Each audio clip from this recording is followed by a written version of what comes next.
Thank you so much, Ian. Thank you so much, everyone, for coming, both our graduate student political theory conference that was happening in CGIS and also our Global Political Thought project here. And thank you, everyone, all the panelists who have very much inspired us along the way, and all of your conversations and interlocutions have become this fully dominant and this prologue to the keynote speech that's going to take place here at this moment. And I'm going to play a very minor role, a role that is perhaps somewhere in between a Confucian student trying to elicit the teachings from the master, and between a Socratic interlocutor, right, who poses a puzzle or states the conventional opinion, waiting for it to be rebuked. Or indeed a Shakespearean fool who accidentally also spits out some partial truths for the readers to interpret. So I would like to begin by dumping a few questions at Pratap on the theme of the decolonial moment. And then we hear in part two Pratap's reflections on this problem. And in part three, Yining is going to come back and steer our conversations between the audience and Pratap so that we have a collective reasoning session at the end. So let me start by asking my generic questions about the decolonial moment. And of course, when we think about the moment, we think about a conception of time that was brought out saliently in the last panel. And when we think about time, we can have different understandings of what kind of time it is. What kind of conceptual framework are we talking about? In terms of being a moment, I could think of a dialectical opposition of two kinds of time that is epitomized, of course, in the Greek notion of the kairos, the opportune, critical, interesting time that brings out the energies of human capacity, or the chronos, that is the progression of time, perhaps linearly, perhaps in multi-directional ways, but the interaction between the progression of time and the punctuation of time, or the kind of punctuates the equilibrium, as our second, third generation evolutionary biological theorists have come to call it. What is the kind of interaction between the two when we talk about decolonization? What is the linear or not so linear genealogy of intellectual, social, material, cultural, and economic history that's brought to this place where we start thinking about the decolonial moment? And when it becomes a moment, congealed very much into a kairos, what does that mean for us in terms of our perception of that time and our approach to that time? How do we live that moment? And this brings me to my second batch of questions on the where and the who and the how and the what. So it's a time, I guess, that means something different for different groups of people in terms of demographics, in terms of geographies. What is the decolonial time and the moment for those different agents who may do something to shape this moment? And we may think that the decolonial time is a time specifically for the decolonizing, but also we can think very broadly about the productive and even critical sources of thinking from those we identify as the colonial, right?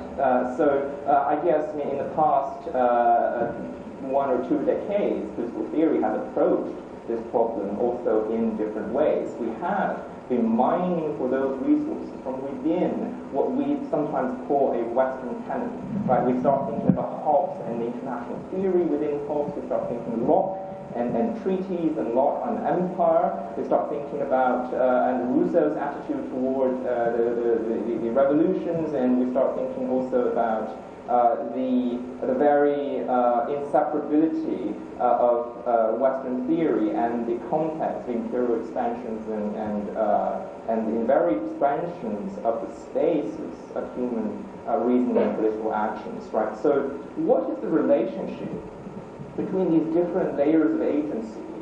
We can have the colonial as a source of oppression or as a reaction against that oppression. We can have people who are immersed in that experiences but who come out of the discontent of the colonized as a kind of agent that is mediating between the two worlds. We can also have the more authentic, more indigenous voices from on the ground. But of course, we don't also want to engage in some kind of fetishism with a purist sense of indigeneity, saying that, if you're a thinker educated in the West using Western categories of federation, confederation, separation of power, then of course we're not speaking indigenous languages.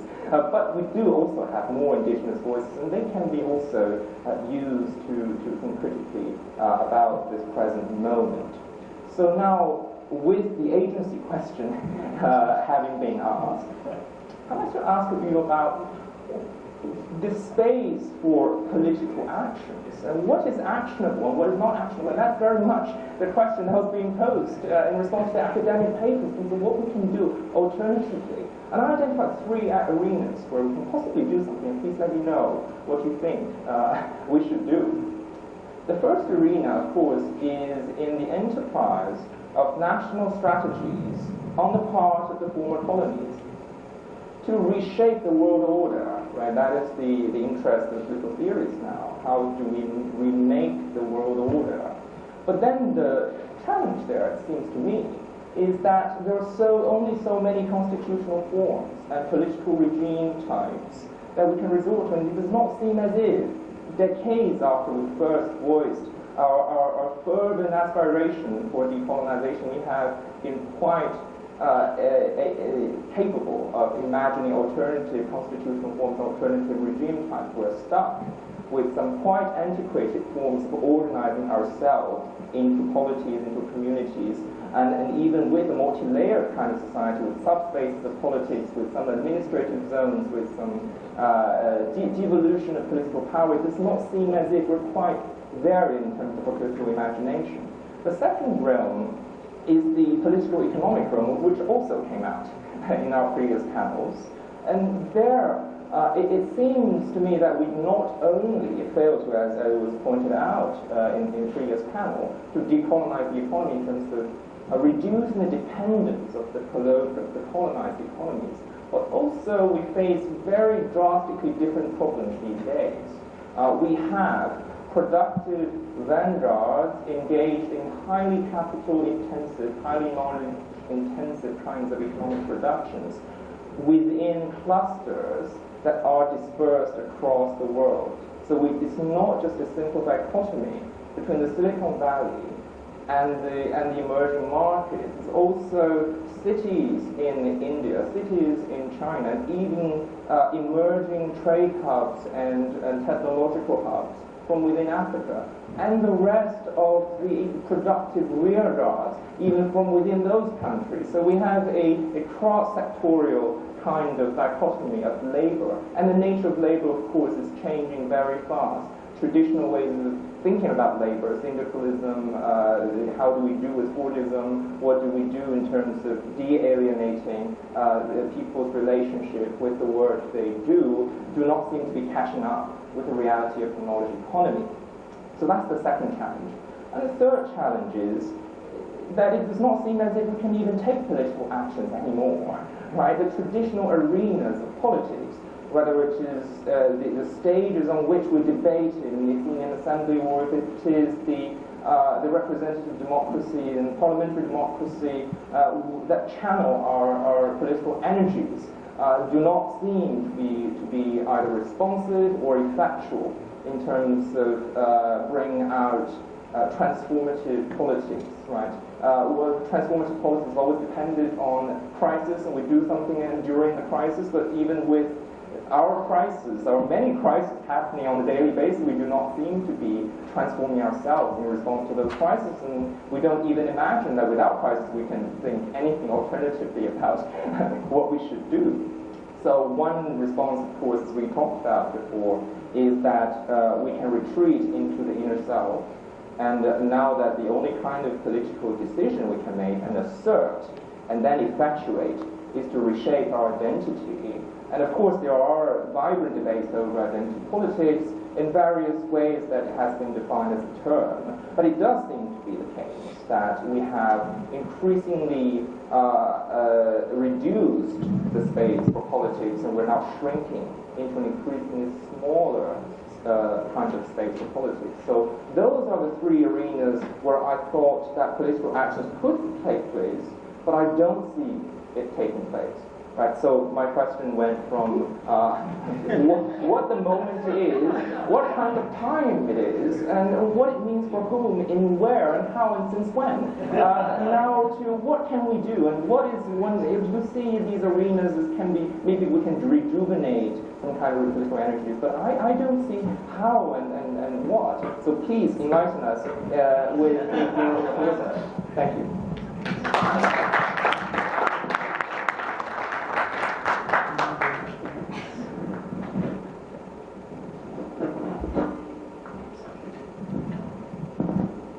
Can you hear me? First of all, thank you and all the organizers for this wonderful opportunity. And I think your question was alone worth this conference. I mean, I can just imagine Hegel sitting here and kind of, trying to put all of this together. So I guess maybe I'll try and do two things in the next few minutes and try and do it briefly because Hanson's invitation was let's make it as participative as possible and reflect on many of the themes that came up during the day. And I'll begin with where you ended, which is the question of politics. Right? Now, I think one way of thinking about a dilemma, and I mean simplistic for reasons of time, is what are the conditions of possibility for politics to happen? And when we think of something as political, right, the first assumption we make is for something to be political is for that thing or action to be not dictated by necessity. In some senses, that's the old Greek idea of politics, right?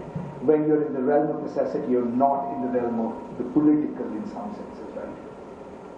Political is agents consciously making and remaking their worlds together. Right? Now, I think the interesting question for our times is, what are the sites where that conception of politics actually is possible? And Michael Sandel is here, we've talked about this before. I think one of the interesting paradoxes of this moment, right, is if you look at two traditions, the French Revolution, the revolutionary tradition, but also the anti-colonial tradition, right, in all its ramifications, Fanon, Gandhi. The one thing all of them had in common was this idea that under conditions of modernity, whether it's post-colonialism, after colonialism, whether it's kind of post-revolutionary, are collective arrangements. The forms of collective institutions that we inhabit will be the subject of politics, right?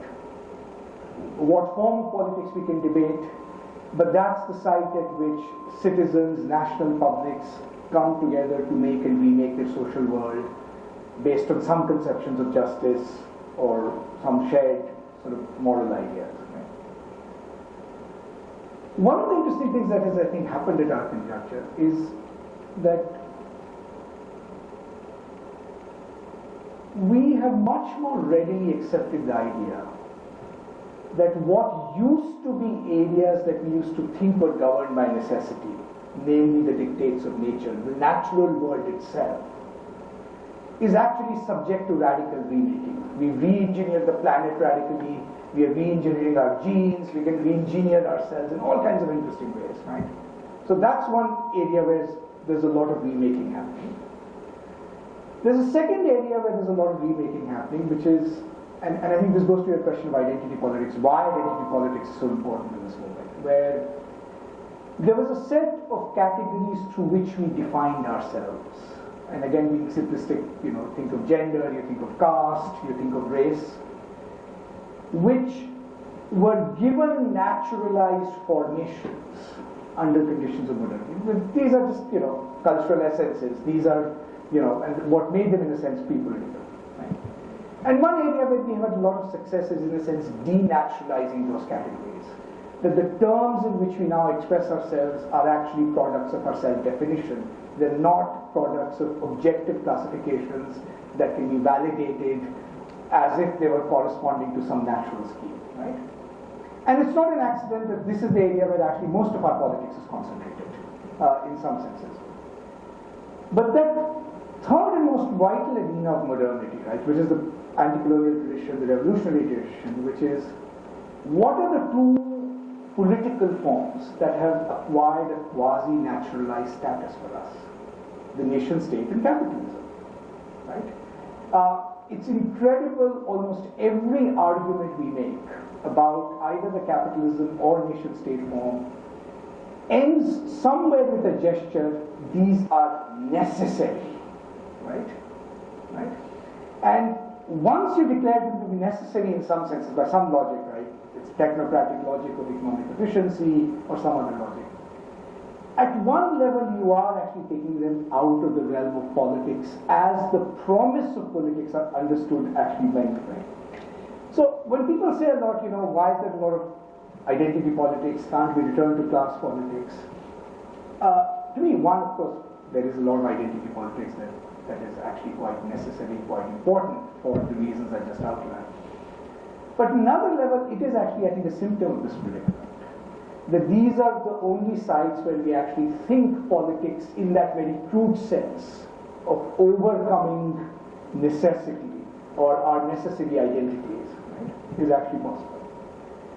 Now, if we take this view of politics, then I think it actually begins to make some sense of, I think, where we are in this decolonial moment, and just to kind of you throw out lots of interesting conceptions of time from Greek to Shakespearean. So let me be very schematic, I think, when we think of particularly decolonial in political theory. So one, of course, is a very parochial and academic meaning of decolonial, which is what we fight over, and which is, I think this conference is, I think, a symptom of a kind of valiant battle in that, which is, and I say this with full fidelity to my subfield, political theory is basically a subfield that you can constitute it by about 15 books, right?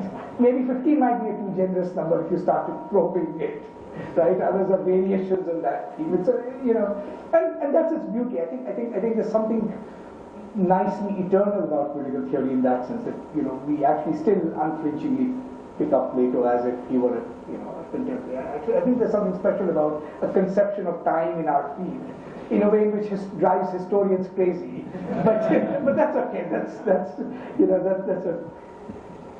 But one of the hazards in that field, in some senses, right, and one of the implications, particularly post Hegel, was this idea that what is important to read, or what constitutes important forms of human reflection about our collective life, are largely, in a sense, located in the West. It was literally almost, it actually doesn't matter at some point what China and India think, or Africa thinks, or Latin America thinks in some ways. And in a very parochial sense, I think we are still living the aftermath of that, I think, construction. It's still not easily translated into academic and institutional practices. You just have to look at philosophy departments, a squabble over what constitutes. I mean, it's astonishing to me that in 2021 we can still have this debate, right? So that's the first concern. We start off with decolonizing political theory, and I have to stress I'm completely committed to that canon of 15-20 books. I actually think the field is better off for it. So decolonizing can't, in some senses, mean replacement, but in some senses, it has to kind of enlarge the dialogue. That's one parochial concern. Right? The second thing that was very productive, and I think this university has been actually a pretty good example in terms of the scholarship that it produced, particularly if you look at all the works on political theory and empire, Jennifer Bates, Shankar Muthu, Karuna Mantena, sort of all kind of products of the department here, was to, in a sense, reread the canon of Western political theory in a very different context, and to look at the ways in which actually empire shaped the understanding of very fundamental concepts. sovereignty, liberty, property, whatever. And actually, by and large, it made the canon more interesting rather than less. People think of it as a kind of debunking exercise. Actually, it makes both the conceptual, fluidity, the conceptual kind of, interest of that canon much more powerful. And I think that work has been accomplished, brilliantly, in some ways. And we saw lots of examples today, of that kind of thing. Then there's this kind of third moment in some senses, which I think you might characterize as a kind of more post-colonial theory, and I'm again being quite reductive about it, which in part furthered this enterprise of reading the Western canon against its grain. It tried to come up with innovative ways of thinking about the question, given that political theory, history is in a sense written by dominant classes. Can you read those texts against the grain to actually recover articulations that might be submerged under them, right? Because in a sense we've lost traces of them. And to that extent, I think a lot of post-colonial theory, at least in its basic impulse, actually did a lot of good, right? But post-colonial theory was, again, I think, caught in a predicament, which is that its focus was largely colonialism. It couldn't answer the question, sort of, what after colonialism? Its focus was largely the Western academy, and I think in its institutional locations and formations, it actually depleted capacity elsewhere in some ways, in terms of what we would actually think about, how we actually think about the enterprise of this dialogue. But all of these three strands were still very much focused on the question of empire, colony. Now, to me, what was distinctive about anti-colonial movements, right? We saw some examples today, but even Nyerere, I think, is problematic in some ways, but I think the underlying aspiration, or whether you think of sort of the Gandhi, Nehru kind of Sukarno moment, is the anti-colonial movements were very much tied, as I said, to that modern project of thinking of a politics that, in a sense, frees us from the imperatives of these necessary identities. Right? In part, they had to do it because, remember, what was the colonizers' construction of the rest of the world? We have reason, you have culture. Right? We have universality, you have essence. Essence is precisely that, hostage, making you hostage to necessity. You are a script we can read on. Unfortunately, I think what post-colonial theory did was it simply replaced culture with the form of colonization. And so now we are simply products of the colonial experience we had. It's a kind of catch-all script which over-determines pretty much everything that happens in the colonies, right? And there was this moment, I mean, you can kind of date it, might date it differently, maybe post-World War, to the 1950s, 1960s, where the world seems full of so many immense possibilities, right? Different forms of political organization, the debate between the left and right on forms of economic organization. The thing that Sandeep mentioned, I mean, it's hard for us to believe how seriously concepts of federation, world state, a de-territorial imagination kind of after independence in some senses were actually debated at least, even if they didn't ultimately get that kind of political traction, right? And I think to me what's interesting about this moment is for all our talk of decolonization, I think that kind of political imagination is more or less absent in our horizons, with one exception.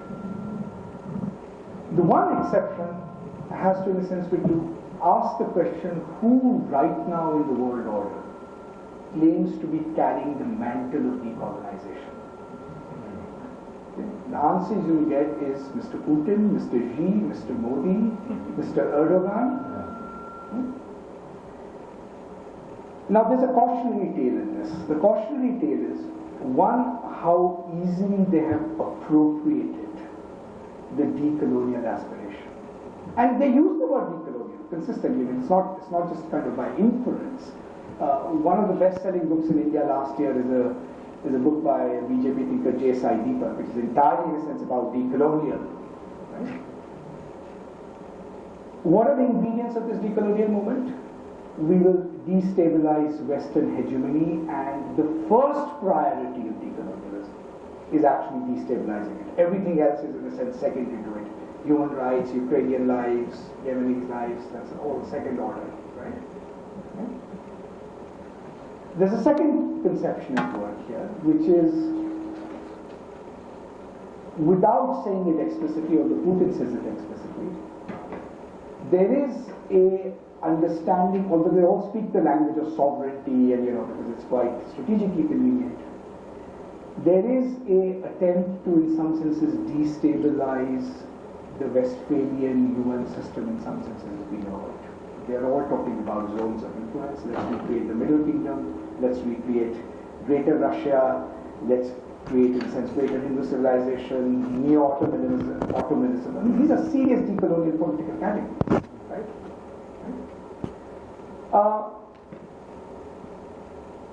But what's interesting about them is that on the three questions that you posed, that they proposed in the last question, which is, do you think of the economy as a site of creating some kind of new and inventive order, right? That's not just genuinely decolonial internationally, right? But in some senses domestically as well. Let's put it this way, they are completely instrumental and strategic. They can be a left, they can be a right, whatever works, right? On the question of technology, right? In a sense, will technology be subject to some kind of collective political control, right? Which is ethically mediated? Or is it now a kind of autonomous fate of company in its own right to which you adapt? And you say, look, the only way in which you can decolonize is to ride this technology thing. So that's the third move is, and this is a nice reversal, that the West was accused of, in a sense, essentializing the rest, right? That's how it confined it to the dictates of necessity, hierarchy, your all culture. But the reverse response to the West is doing exactly the same, right? Democracy is not something that emerges on this view out of the organic needs of dealing with difference, dealing with dissent, maintaining the peace, right? A shared human condition, right? It's a Western essence expressed in kind of cultural form, right? Which is why it's so easy, I mean, even for somebody as sophisticated as Mark, right? To actually say, look, that's not an option because that's not Chinese, right? Okay.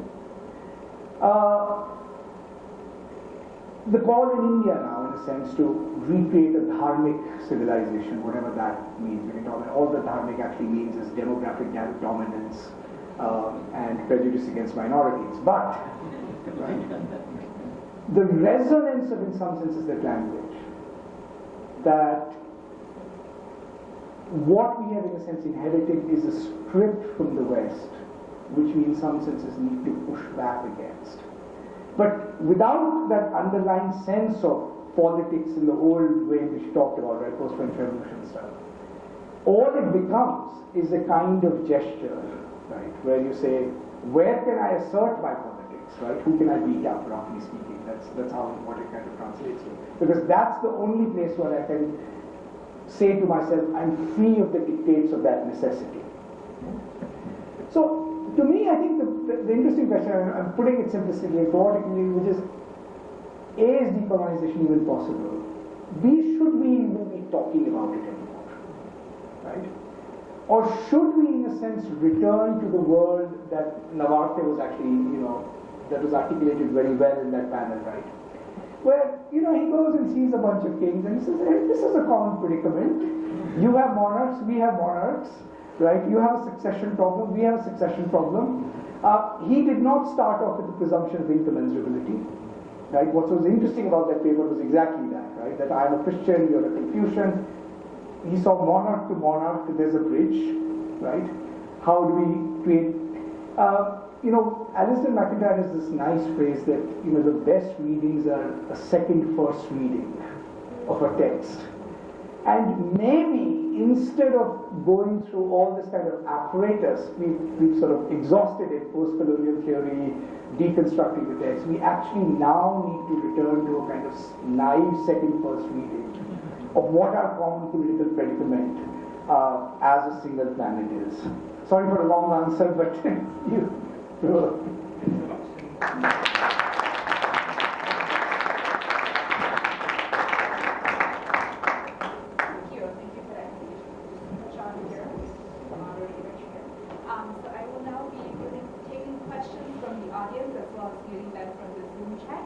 Would anybody like to begin?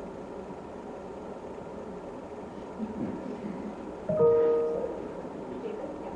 So, in some reference to our last panel, as well as to the question of temporality and to what you just said about lines of continuity among different struggles, where do you find, and this we can defer the answer to, where do you find the most productive ways of framing continuity today across geography, thinking about comparing struggles or different crises that are faced in different regions today in a very presentist sense, like the threat of climate catastrophe, the catastrophe of nuclear war, things that are hitting us all equally in some ways? Or are you thinking of lines of continuity and different legacies of domination, getting back to our thinking about what are the legacies of colonialism, racial domination, that sort of thing, running from the past into the present that produces different kinds of cycles? So what's the shape of solidarity, or what are different ones that you were imagining? Yeah, so, there are, in a sense, the two different ways of thinking about solidarity, right, in this particular context. So one is you start off with, we have different national traditions, we have different groups, and we see commonalities in some senses with struggles elsewhere, caste and race, or on whatever axis you want to kind of organize it, right?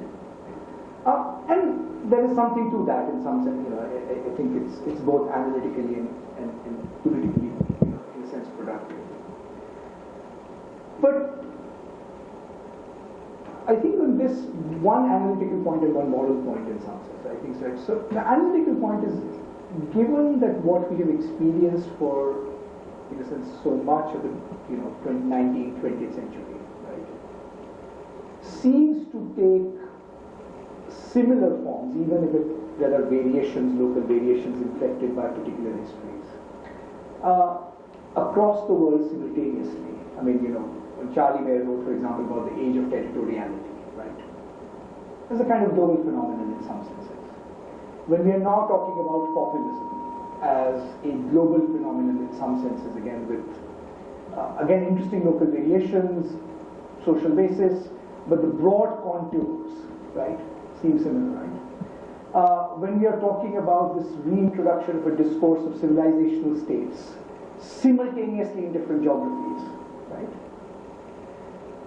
The one obvious conclusion to draw from that is that you're not going to be able to get a handle on what form of solidarity is required if your starting point is to actually think of these as, in a sense, discrete problems to begin with. Right? So that's, in a sense, the first kind of, I think in a sense, in a sense, analytical point. It's something the old left actually used to know. I mean, socialism in one country was, in a sense, a manifestation of that. You're not going to be able to solve the problem in some sense of alternative economic imagination unless it is tied to some kind of global dialogue. Now, the modus vivendi we created, we said, like, in order to be able to create that power, to have that dialogue, you first need to be able to reach a stage, right, where somebody actually listens to you. And reaching that stage will actually require using precisely those old forms. Let's first get the nation state, let's first get our capitals right, let's first get the technology, then the West might come to us talking about it, right? And arguably we are, in a sense, at that stage at one level. I mean, I think that's something that came out in the panels, that, the relations that the West can have now, I think, in a sense, with India and China, of course, not the kinds of relations that happened in the 19th century. So, now the interesting question is, can we again actually think in those global terms again? I think the moral point, in a sense, is the Gandhian one, right? Which is one of the distinctive marks of anti-colonial movements at the turn of the century. I can speak from Indian experience, but I think it's true elsewhere.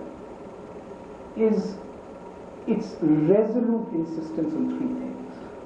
One, that the colonizer themselves were as much under the sway of a form of necessity, right, as the colonized, right? So in a sense, colonialism is not just a bunch of Englishmen deciding, in a kind of idealistic way. It is a product of some kind of deep contradiction of Fisher within modernity. Right? It made the political task difficult because, their critics said, look, basically what you're doing is, in a sense, soft peddling the political decisions that actually go into the making of colonialism. But Gandhi's basic kind of instinct that, look, you can still have English rule without Englishmen. Englishmen are totally peripheral to actually, in some senses, what we are experiencing, right? But it was important, I think, for them to do that because the one thing, it's something I'm writing about, maybe it's a parochial obsession, but the extreme lengths to which somebody like Gandhi, Tagore, or Nehru go to say that whatever else the anti-colonial movement might be, it should not manifest a politics of resentment. I mean, quite, and it was quite a striking intellectual and political achievement. I mean, sometimes my students joke that actually post-colonial theory is more resentment in it than anti-colonial movements did. And I think for a good reason, because post-colonial theory is a product of a moment of a kind of intellectual, moral, and political dead end, right? Whereas anti-colonial movements, in some senses, were actually forging a new political vocabulary. I mean, think of the innovation they did, right? We talked about political parties this morning. Think of the creation of the Communist Party, or even the Communist Party, actually, for that matter, as the innovation around a political form, right? Which actually then generated its own theory, and something that's still not being actually theorized in the formal structures of the way we actually think about parties in some senses, right? So, in some ways, I think it's actually a return to that form of anti-colonialism, right?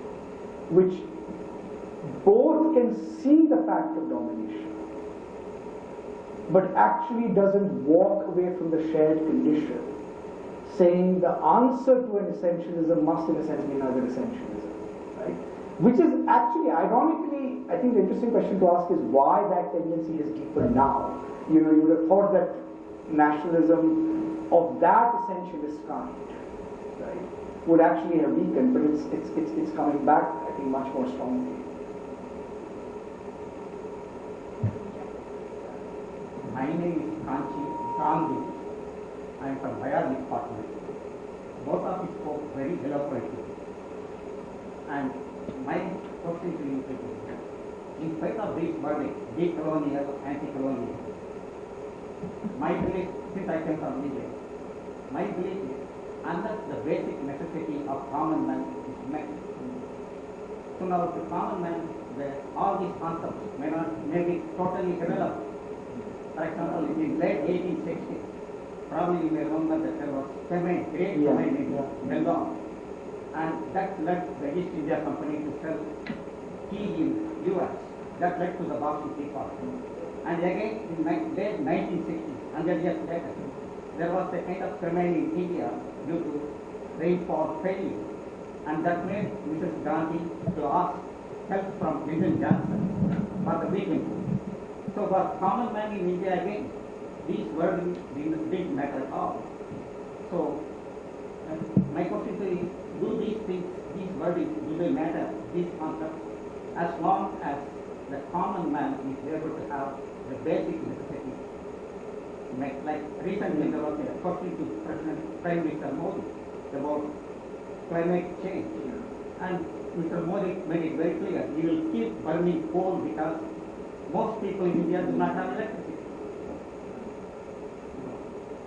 I mean, that's a very powerful observation, and you know, I think central to that aspiration, right? I mean, whether it was Nyerere or Nehru in some ways, the promise of that modernity was exactly that. That unless you have, in a sense, a material base for a dignified life, it's not that the other rights don't matter. I mean, I actually don't buy this proposition that civil liberties don't matter to the poor. I mean, I actually think that I think is a fallacious, I think in a sense inference, right? But if you go to the core of the question, what is it that makes for empowered political agents? And whether part of being an empowered political agent is having some modicum of control over the economic circumstances of your life. I mean, I think as an analytic proposition, that it's hard for me to imagine why anybody would, in some senses, disagree with that. I think the interesting question and the harder question, which again came up in the previous panel, was why it is that in almost all our countries during the course of that decolonial project, politics took a form in which either this question became much more peripheral. It was not the main organizing axis around which in some senses politics was conducted. I mean, it never goes away in a democracy. It's there, and in many ways much progress has been made. I mean, you know, I would not underestimate the achievement in lifting tens of millions of people out of poverty that has taken place in India and China in the last 25, 30 years. And I honestly, I think it'd be, I think grotesque to actually underestimate what an achievement that is. But it is also true that our politics has not been centrally organized to address those questions. And going back to the question of temporality, that's precisely the kind of aspiration for a dignified life that is being consistently sacrificed to some potential future gain. I mean, that's the so democracies, you know, they're often accused of being very presentist, but actually, in some senses, democracies are not presentist enough, right? If you actually look at it from a distribution dimension, right, which is why is it that this argument from necessity, right, don't raise the question of economic justice at all. Because in some senses it will complicate the necessary development of the kinds of economic relations that we need for some potential future glory. So you have the tension between two kinds of temper, but I think your question is, you know, is exactly the right one. I'd like to go back to the paradox with which we began.